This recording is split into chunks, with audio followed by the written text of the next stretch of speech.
Telangana CM Revanth Reddy Singapore tour super success అయింది. 2 రోజుల పర్యటనలో 3,500 కోట్ల పెట్టుబడులు సాధించారు. త్వరలోనే పనులు మొదలుపెట్టేలా ఎంఓయూలు చేసుకున్నారు.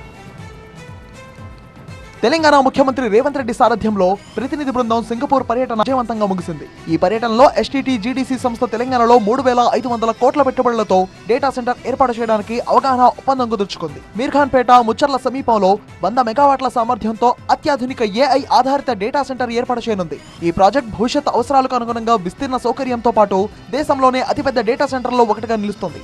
ముఖ్యమంత్రి సమక్షంలో పరిశ్రమల శాఖ ప్రత్యేక ప్రధాన కార్యదర్శి JS Ranjan, STT group CEO Bruno Lopez ఒప్పందంపై సంతకాలు చేశారు. తెలంగాణ ప్రగతిశీల విధానాలు, ప్రభుత్వం అందించే సహకారం, ఆధునిక మౌలిక సదుపాయాలు, సాంకేతిక ఆవిష్కరణలకు ఎంతో అనుకూలంగా ఉన్నాయన్నారు. ఈ ప్రాజెక్ట్ రాష్ట్ర ఆర్థిక వృద్ధి, ఉపాధి కల్పన, స్థిరమైన డిజిటల్ భవిష్యత్ నిర్మాణానికి దోహదపడుతుందన్నారు. హైదరాబాద్ ప్రపంచ డేటా సెంటర్ల రాజధానిగా అవతరిస్తుందన్నారు రేవంత్ రెడ్డి. తెలంగాణలో పెట్టుబడులపై ఆసక్తి చూపిన ఎస్టీటీ జీడీసీ సంస్థకు ఆయన కృతజ్ఞతలు తెలిపారు. ఎస్టీటీ జీడీసీ సంస్థ ప్రస్తుతం హైటెక్ సిటీలో డేటా సెంటర్ నిర్వహిస్తోంది. కొత్త క్యాంపస్ ఏర్పాటు ద్వారా తమ కార్యకలాపాలను మరింత విస్తరించనుంది.